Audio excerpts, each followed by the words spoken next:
Hey guys, Adam Katz for Browning Direct, the dog trainer marketing agency, as well as the dog trainer marketing group on Facebook. If you're not a member, it's free to join. You'll be amongst over, I think, 2,800 professional dog training business owners, presumably like yourself, in swapping tips and secrets and strategies for how to run and grow a dog training business.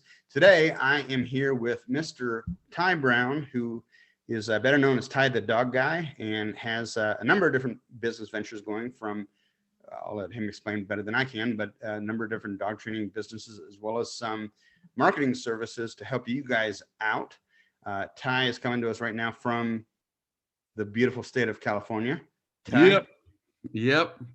The place that you are so glad you left. Yep, that's where I am. I am. Oh, God. We're in Nevada. We're just like about, I don't know, 20 about miles away from 2 California. hours from Sacramento. Yeah. But the taxes are so much lower here. It's amazing. We were just talking about that before we started this up. But it's if you're in a high tax jurisdiction, it's so much easier to be successful with your business if you're not in a high tax jurisdiction, because you're not sending so much of that money to the government. But anyways, we're not here to talk about taxes. We're here to talk about Mr. Ty Brown.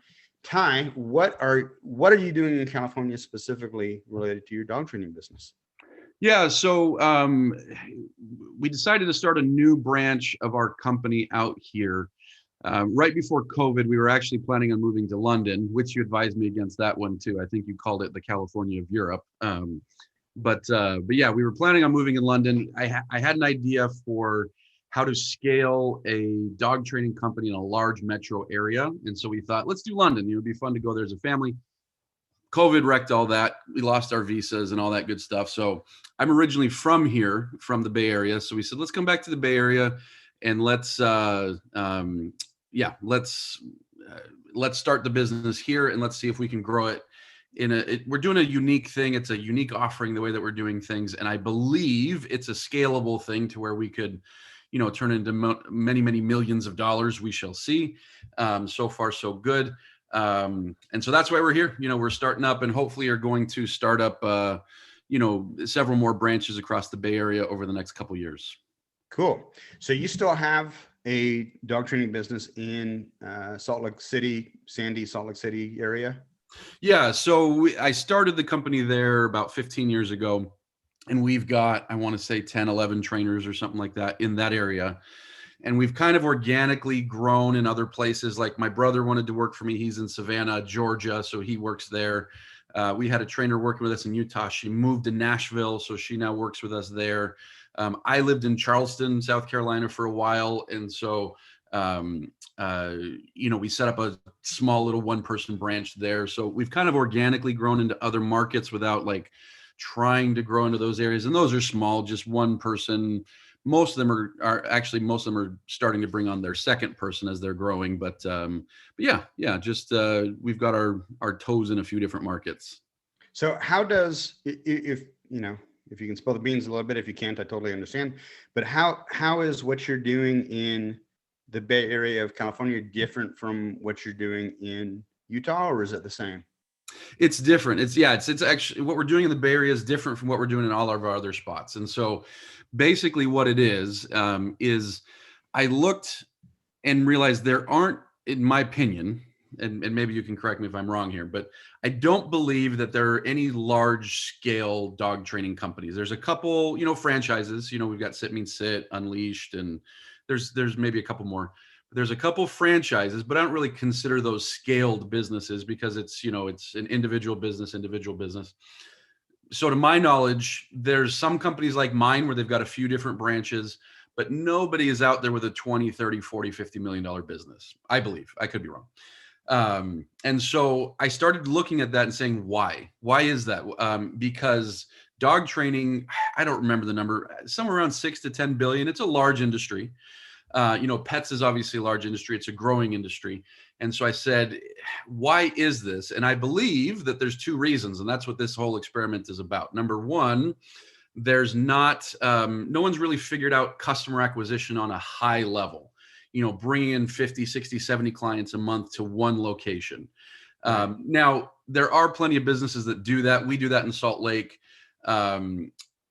but it's taken us a while to build up the amount of trainers we need to do that. And I know other businesses have that too, 50, 60, 70 clients, where they kind of through inertia and marketing and time have grown to where they can do that. But I don't know of anyone that says, okay, I can go into a new market and automatically start getting 40, 50, 60, 70 clients a month. So acquisition, I believe, is one of the bottlenecks that has stopped dog training companies from scaling up. And then fulfillment is a big one. Right. Because if you're going to fulfill that many clients, you need lots of trainers.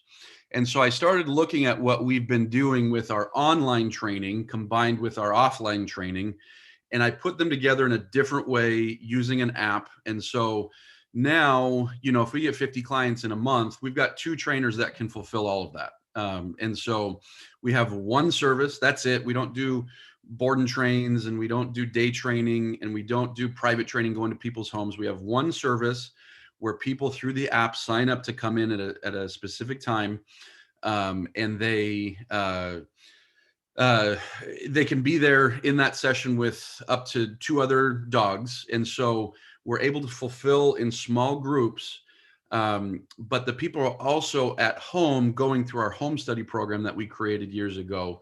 And so they're doing the home study where I'm the one instructing, and then they come into the building to work with trainers that are facilitating their progress through the 9-week course. And so it allows us to have 2 trainers fulfill a lot of clients. We're not at our sales goals yet, but the way I've got it projected is one trainer can fulfill between $400,000 to $500,000 a year worth of training in, a 40-hour a week job, not like crazy busy. They go to their job and then they come home and, they leave the job at the building type thing. And so anyway, so that's what the big thing that we're doing is. I believe we've solved the fulfillment part, where we can fulfill a lot of clients at a high level with a high ticket offer, make them happy, get great results. And now, we're at the part where we're trying to get those 50, 60 clients a month, and we're not quite there, 10, 15% off, so we're getting pretty close. But yeah, that was probably more than you wanted to hear. When we talk about high ticket, what are we average lifetime customer value of $4,000 to $5,000? No, actually a lot less. And so I guess high ticket, I mean, we'd probably need to define that. We're doing typically between 1,500 to 2,000. And so not high ticket, because these aren't board and trains or anything like that. But I would say anything over $1,000 is high ticket. Maybe someone else would have a different definition, but yeah, so ours is typically between 1,500 to 2,000. So what kind of lead acquisition are you doing? What let's say Google Ads, Facebook, veterinary clinics, warm marketing, billboards? What is it? Yeah. So right now, 100% Facebook. I'm not doing anything but Facebook. When I started the branch, so I started this back in August. Right now, this is April. So is that 8 months or something like that?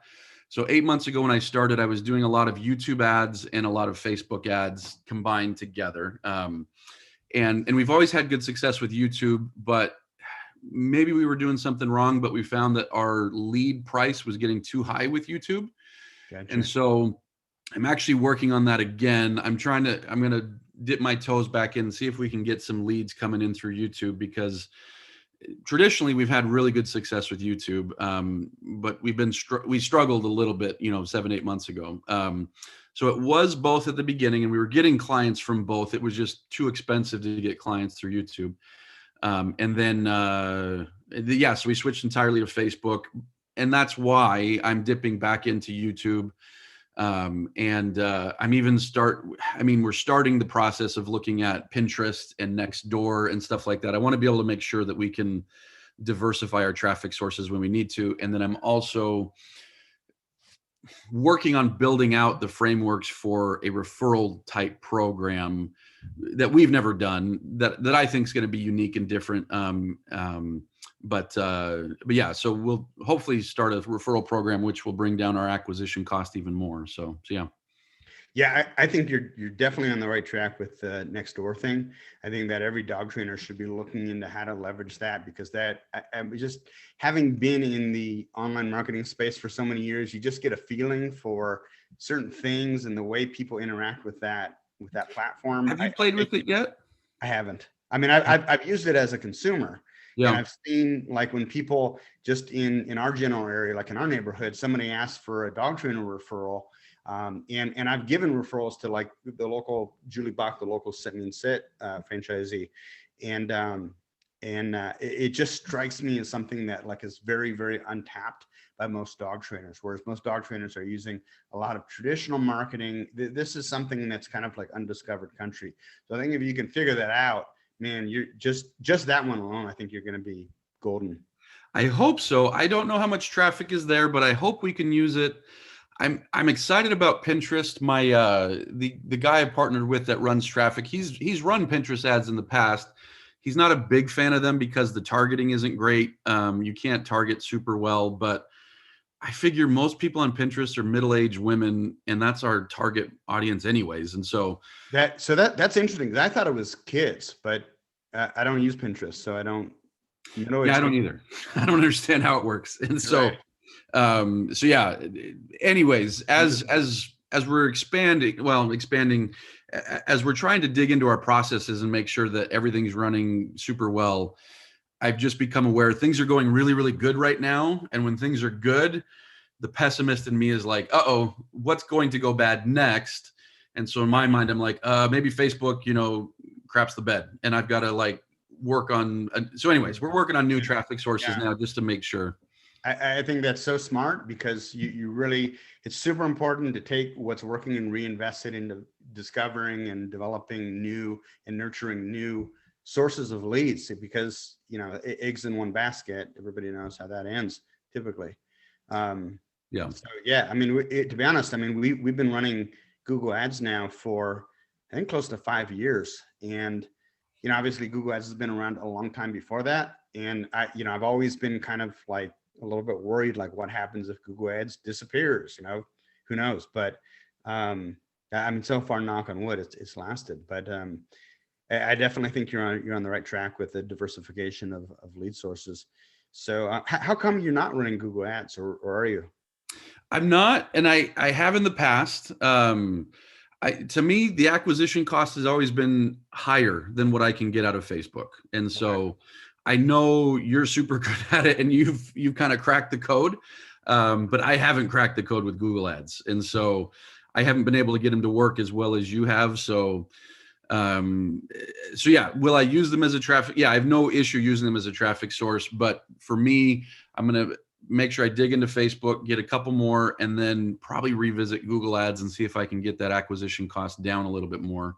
Yeah, and it could also be that with different platforms being like Facebook or Google Ads, it could be that certain platforms are more, what's the word I'm looking for, sympathetic almost to your type of funnel, or like the people go there with a certain intention, and who knows. So it's every platform is different, and as you know, the rule of the game when it comes to marketing is that it's all about testing, and sometimes you got to test stuff several times before you hit it, even several times on the same platform. Like I would imagine you've probably done a heck of a lot of testing on Facebook before you crack the code, so to speak, on Facebook, right?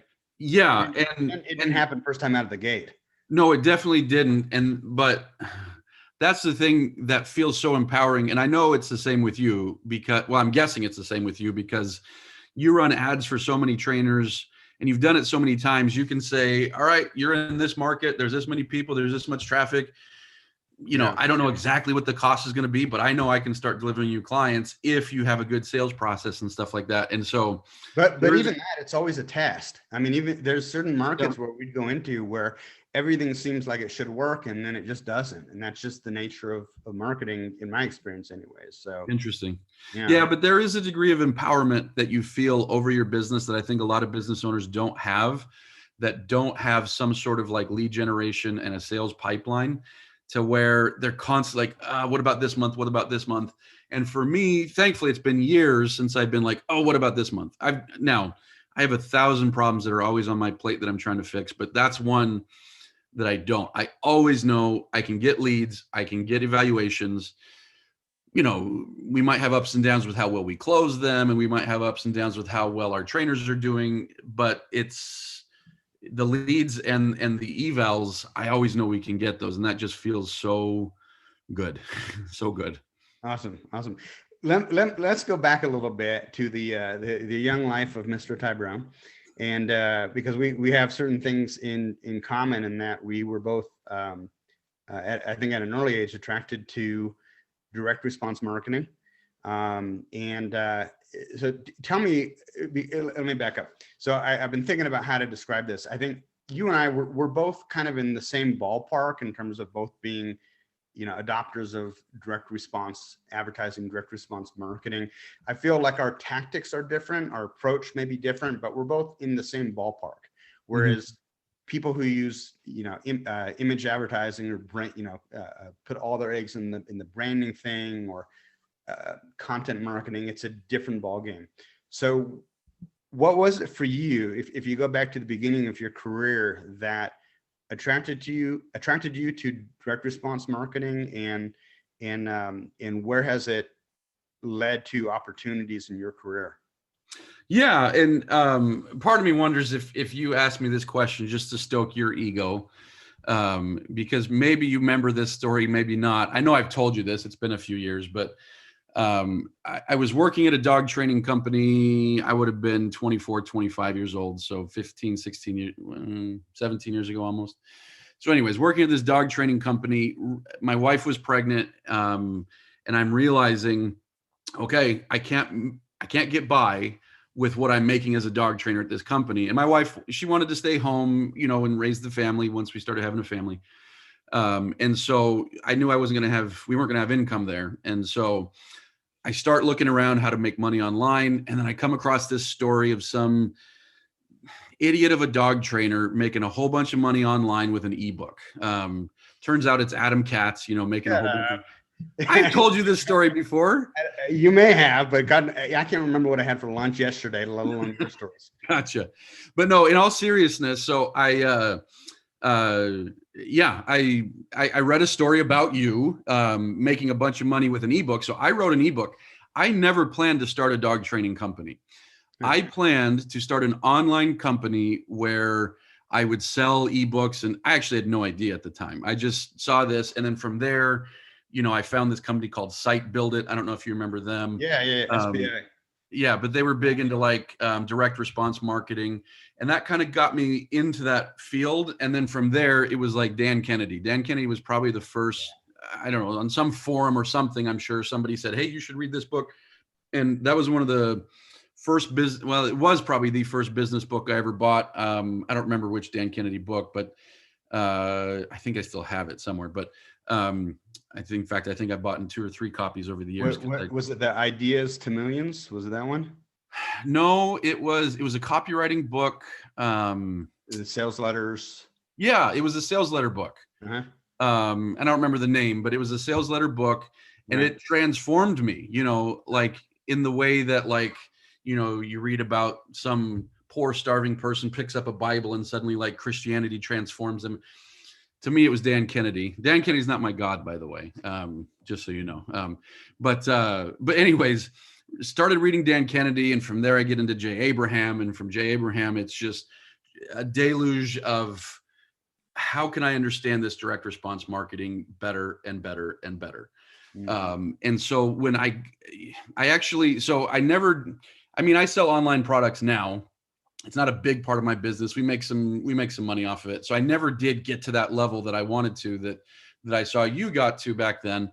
But at a certain point I needed more money. So I decided to kind of start a dog training business.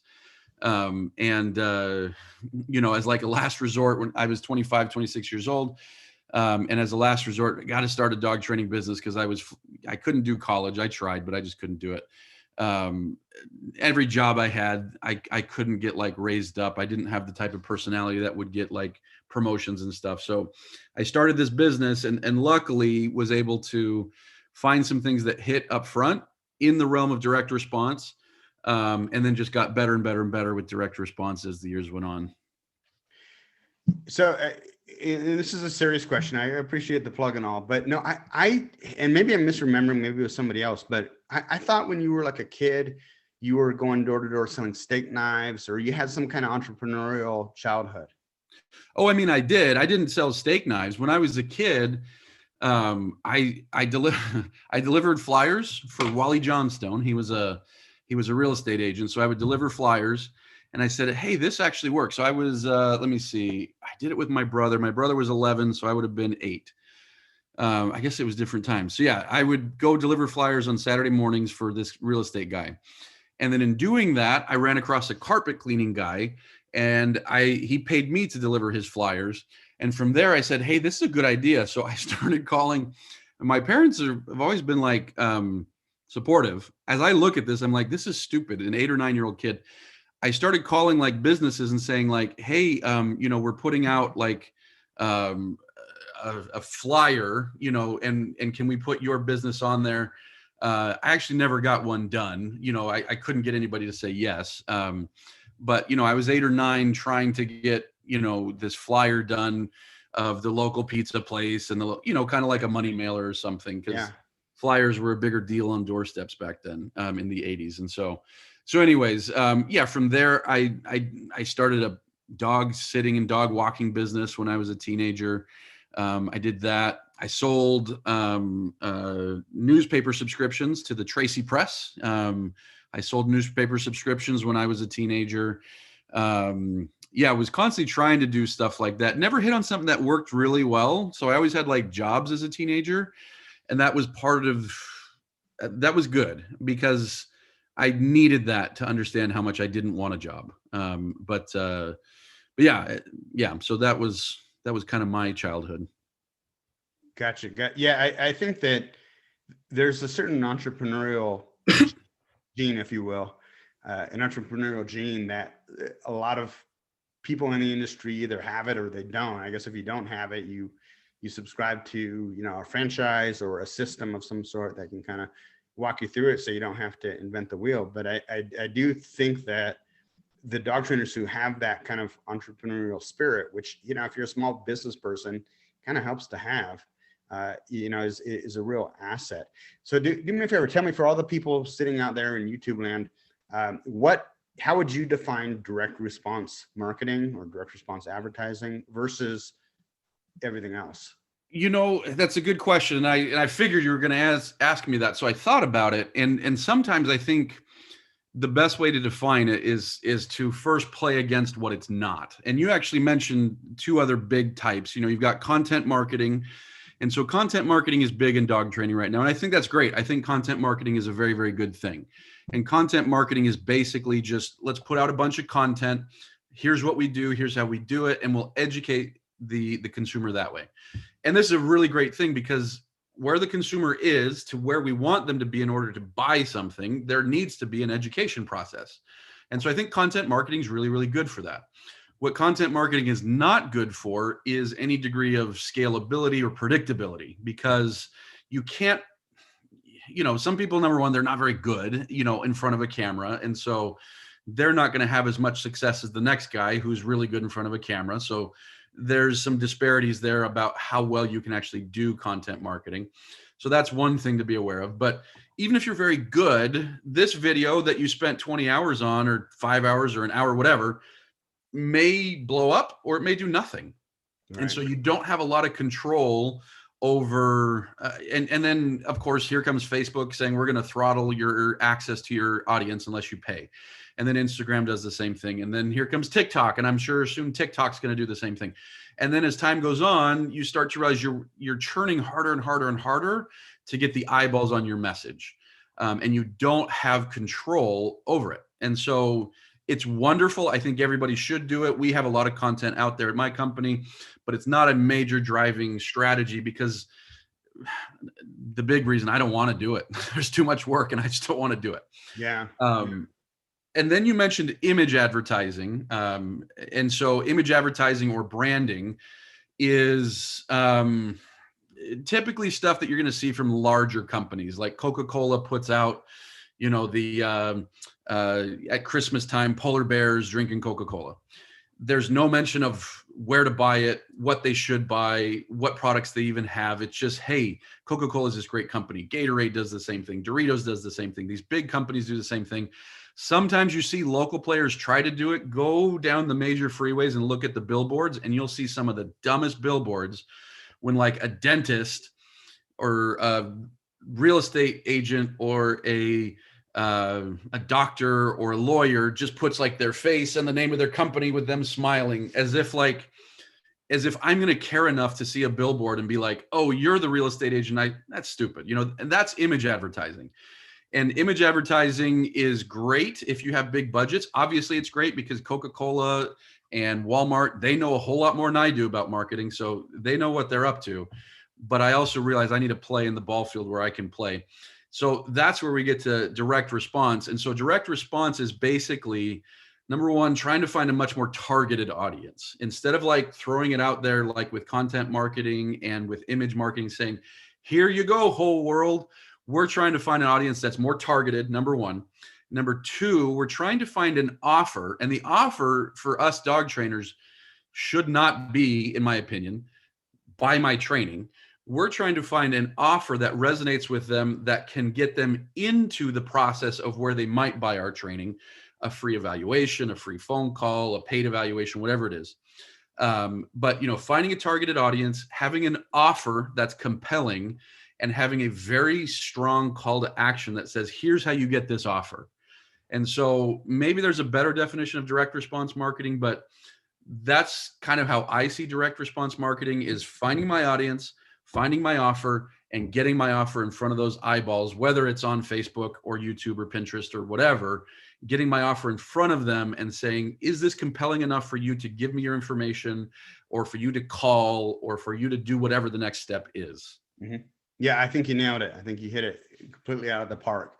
The way that I've always thought about it is that, number one, I'm just kind of putting this into different words, but saying the same thing.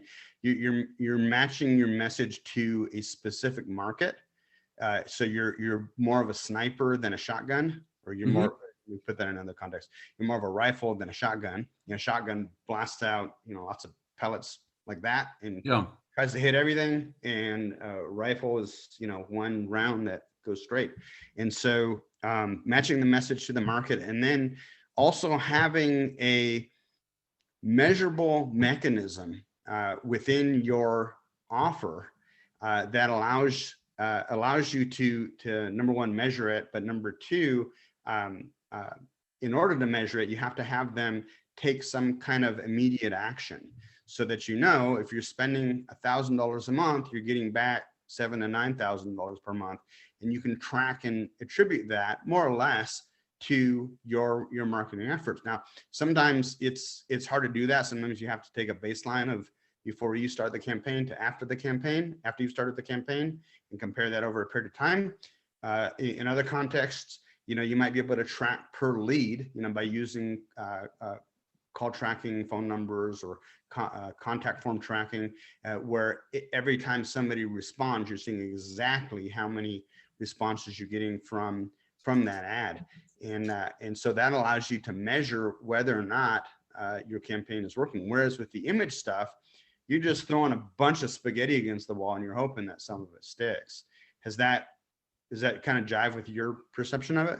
Yeah, and that's a good point that I totally left out. That measurability, I believe, only really exists within direct response. Right. I know that, at Coca-Cola board meetings, they can probably look and say, hey, here's how people feel about Coca-Cola based off of this ad that we did. So they're measuring certain, metrics and data and stuff like that. But ultimately, the thing that I think is awesome about today is, a dog trainer making $100,000 has access to analytics and data that 10 years ago, companies were spending 20 grand a month to get. and nowadays that type of stuff is available to even, small businesses and stuff. And it makes it so that people who are willing to figure out, and by the way, I think it's important. My mind isn't very, very good with like analytics. The guy that I work with for my ads, he prepares this nice dashboard for me that says, in this area, the leads cost this and the phone calls cost this. And that my mind can work with, but I'm not a guy that can be in the background looking at the, my Facebook dashboard and understanding all of these things. And so, but I don't have to, because nowadays, like, anybody can have access to data if they know how, if they set things up the right way. And so, yeah, I'm glad you brought that up, because that measurability is something to where I never would have felt comfortable, for example, coming out here to California to start this new branch, if I didn't know, because I'd done it in many other markets, like, hey, I can go into a market, I can get a lead for X, typically somewhere in there, somewhere in this spectrum. I can turn that into an evaluation for Y amount of dollars. And I can take, Z amount of evaluations and turn it into a sale. And so before even opening the company, I kind of had some numbers that I figured I could hit. And we're, in some cases, we're even exceeding those numbers. So it's great. But I would have never have had that confidence to do that if I didn't know what my numbers were. And so anyways, it took me a long time to really get better at tracking numbers and actually using those numbers to make decisions, because the evolution of most business owners who are also salespeople, which most of us are, that is that we are so fickle because of the emotional part of selling something, that we start making decisions based off of our emotions. Like, oh my gosh, I feel like nobody's buying this week, I'd better up my ad spend. Oh gosh, we're not getting as many phone calls, I don't think, it doesn't feel like the phone's ringing as much, better up my ad spend. Or, oh, we're getting way too busy, better lower, whatever it is. When, if you actually have the data, you can take the emotion out of it and be like, okay, here's what's actually happening versus what I perceive to be happening. And I am constantly shocked, because I feel like I've been doing this for so long, that what I feel is happening is almost never what's actually happening. What's actually happening is different than my emotional perception of what's happening, which is interesting to me. Yeah, we get that from time to time.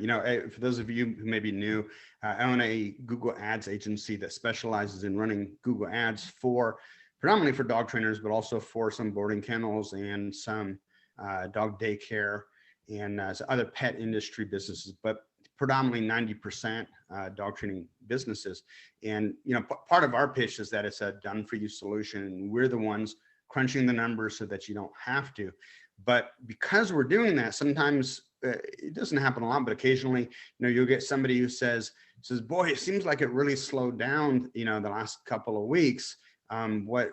What's going on? And we're able to go through and look at the data and say, no, actually, you've had more leads in the past 2 weeks than you did the prior 2 weeks or 2 weeks a year in the past. And so that trackability, and again, sometimes you're limited depending on what you're doing, or sometimes you don't necessarily know. For example, maybe somebody sees your truck wrap, and then they go to the internet and they do a search for something resembling your company name, and then they see your ad and they click on your ad. Well, is that necessarily attributable to the ad that you're running, or your organic SEO, or your truck wrap? What column do you actually put that in? It's not always as much of a science as I think some of these guys who write the marketing books make it out to be, but at least it's something. Yeah. You've got some data to make some decisions by. Now, you mentioned a couple of points. You mentioned that you do offer free consultations or evaluations or demos, or however you put it, which I think I 100% support. I think that dog trainers should do that. But what do you say to the dog trainer who says, I'm not offering anything for free. Free has no value. I'm not wasting my time. Yeah, I get a little bit frustrated with this one. Because ultimately, do what works, right? And so if you've tested free, what works? I say ultimately you have to do what works. Right. And so if free works, if paid works, it doesn't matter. I have no emotional attachment to doing it for free versus doing it for paid, but free just works. And so for some people, paid, a paid consultation works too. So I have no issues there. But for the person, because this is one that I hear a lot, I'm like, where people are like, nope, I don't work for free. My time is valuable. If I'm going to do work, I'm going to get paid for it. And I'm just like, BS. Nope. You answer emails for free all the time. You answer phone calls for free. You go and clean kennels for free. You're shopping for, crates online for free. Probably 50 to 60% of your time is doing stuff that is non-revenue generating. And so, I mean, that's just the reality of running a business. Most of what we do is not necessarily revenue generating. And so for people who say, nope, I only work if I'm getting paid, they haven't looked at their day and they haven't tracked their day, because they're doing a lot of work that nobody is paying them for. And so as long as you're doing that, start looking and seeing, like, how should I be running this business? Should I be running it based off of an emotion, this prideful emotion that says, nope, I don't do anything for free, which is false? Or should I be doing this based off what the numbers tell me? And ultimately, the numbers have to be what wins, because this is a business. And as much as we love dogs, as much as we want to help dog owners, as much as nothing good can happen unless we're making sales over here. And so we have to do the stuff that generates the revenue in order to have the impact that we want to have. And some dog trainers don't care about their impact. They just love dogs and they want to make money.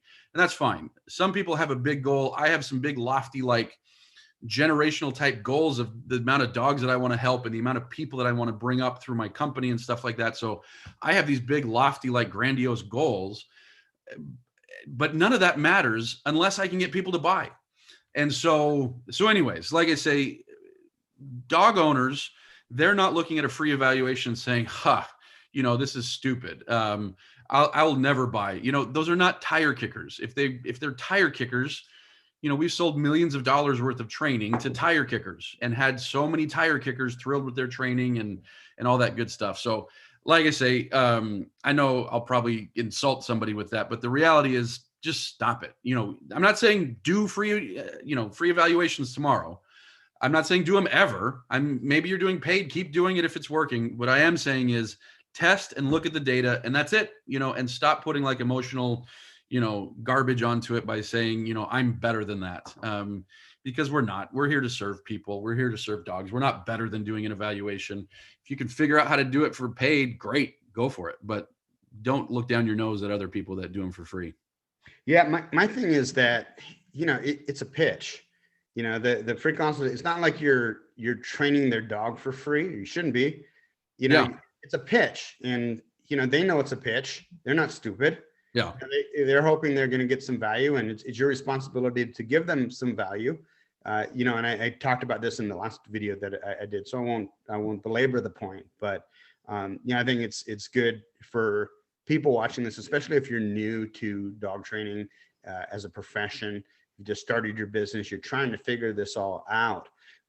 It removes the risk that they're taking by meeting you or by hiring a dog trainer. If you could do anything to remove the risk of allowing this dog trainer into my house, or going out and meeting this guy and worrying about whether or not I'm going to get my money's worth, or if I'm going to like him, or if he's going to be a jerk, or if he's going to mistreat my dog. And we can eliminate all of those fears and all of those anxieties by actually meeting them face to face.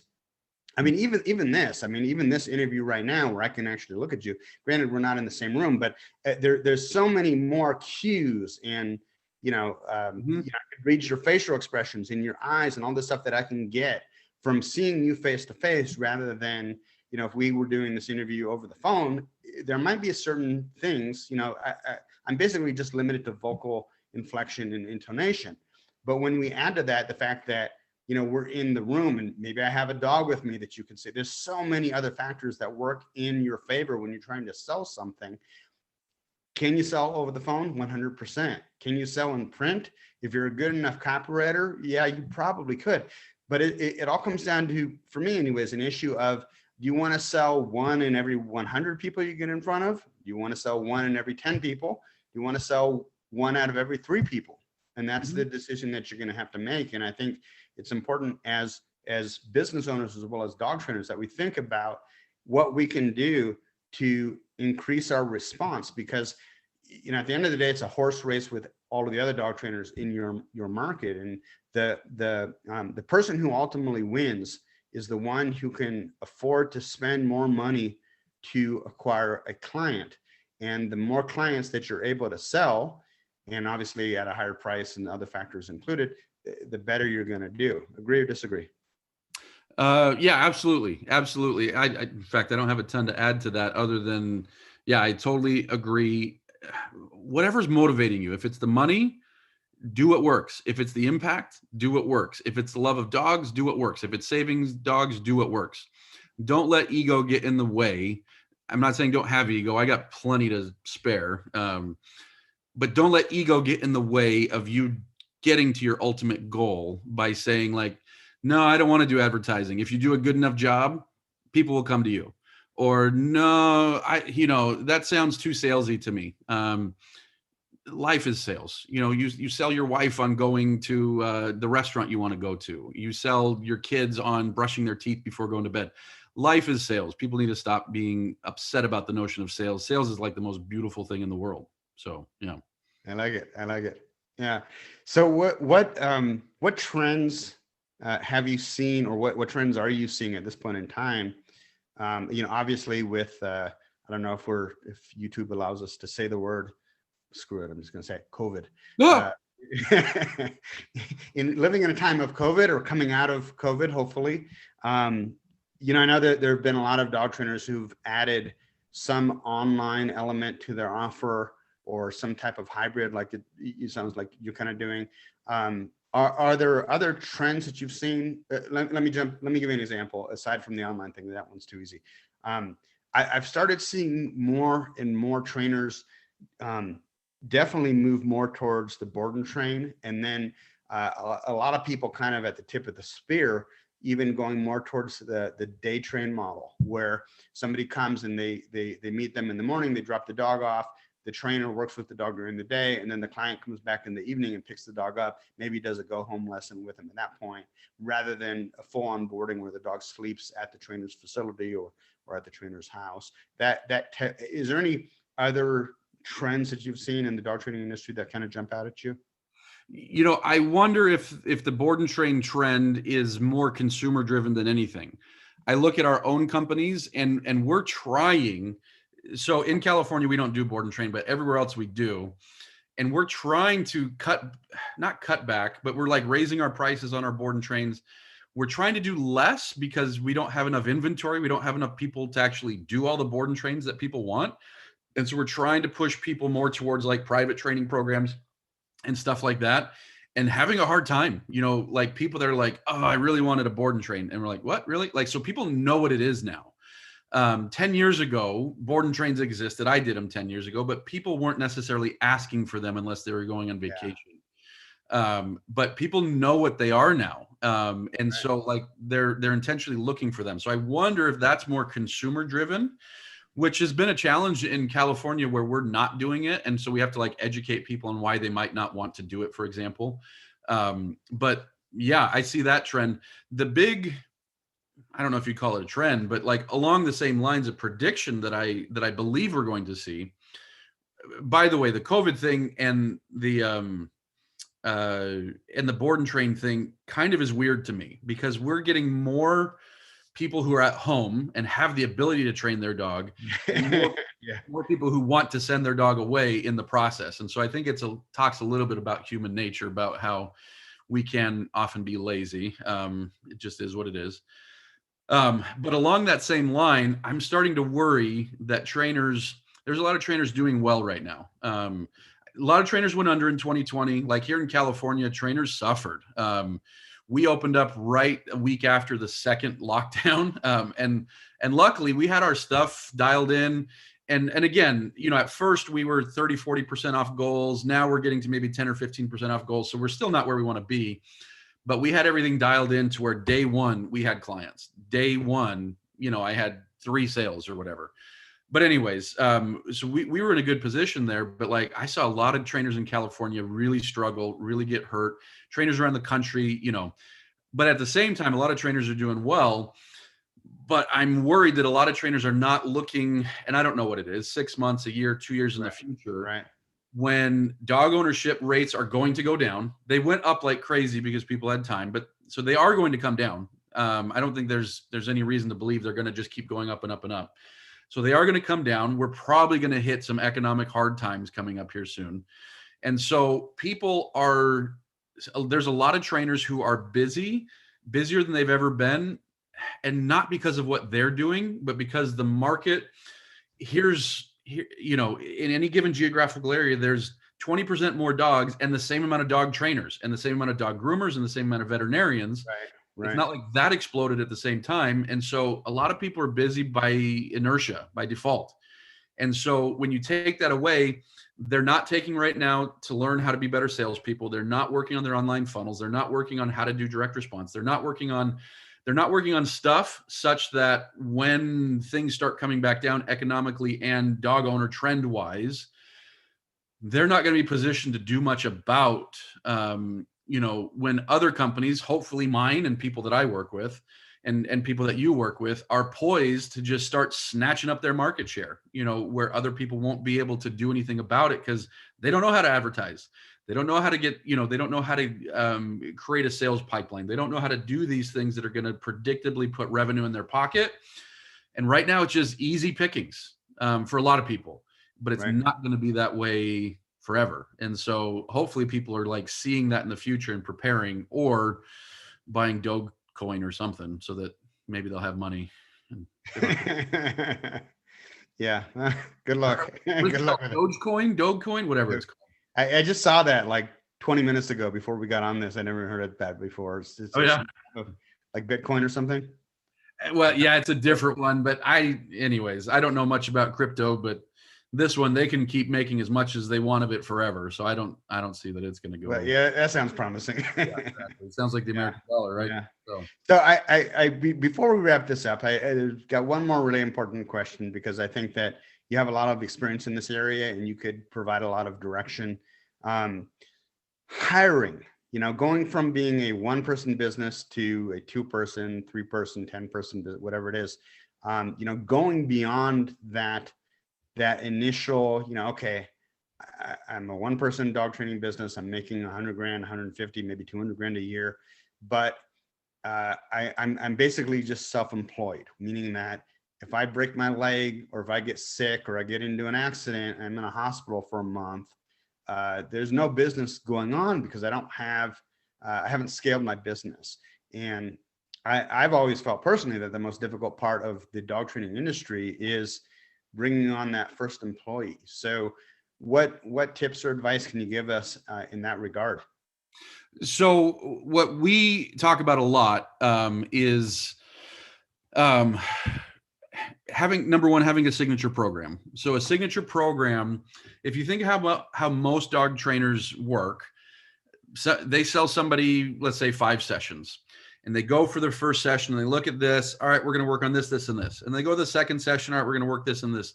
And they're doing it in such a way that they're very good at dog training.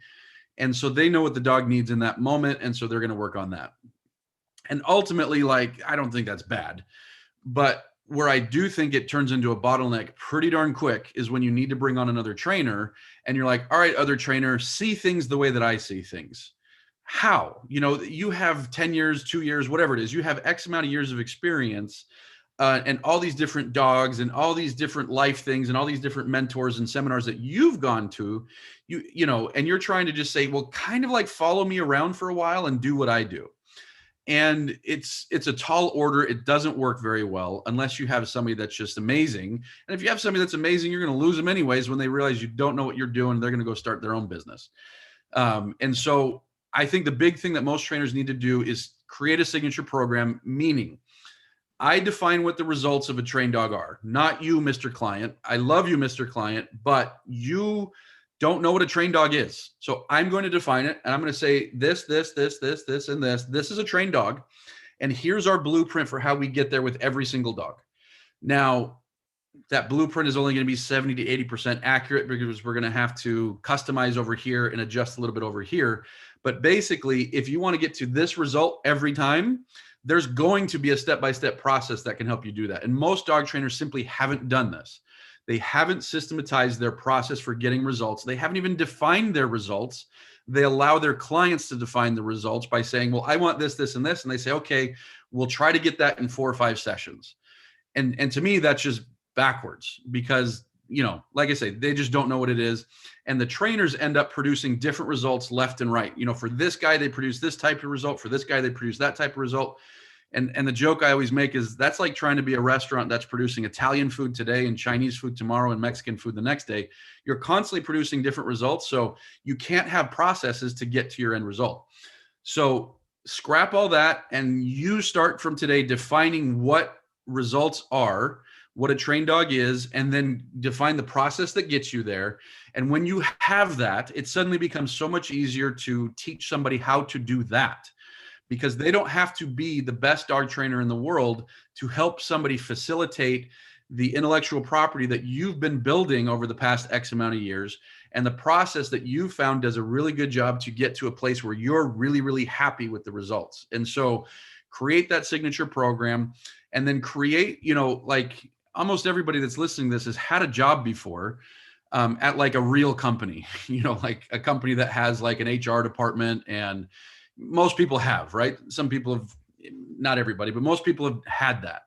And so you don't have to invest into all of that infrastructure, but you should have a training manual for how to get this person from A to Z. You should have videos about like, hey, in fact, I made one yesterday. I'm constantly building our library for our trainers. Like I made one on something that we call the stress curve so that they can have the language that I use and use that language and understand those concepts and then distill that to our clients. And so we've got an ever expanding book, guidebook that we give to our trainers, along with the shadowing, along with, you've got to train X amount of dogs on your own before we give you dogs. You've got to go to this many shadow sessions. You've got to do this many hours of kennel tech work and blah, blah, blah. But having that process that defines it not only helps you get to the end result, but is so helpful. Dog trainers, when they start hiring, sorry, I know I'm going probably too long on this, but dog trainers, when they start hiring, think that they're doing people a favor. Like, oh, you want to work with dogs? And they are. It's a good thing to give somebody a job, but they're also doing something too and providing a lot of value to you. It should be a mutual provision of value both ways. And a lot of dog trainers are just simply like, you got to figure this out.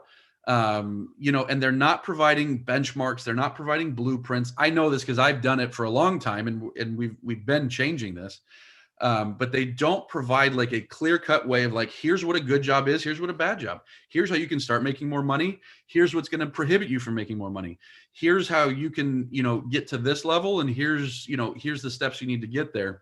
And so people get into these jobs and there's so much uncertainty with what they're supposed to do. The pay is low because trainers don't have good systems for bringing on clients.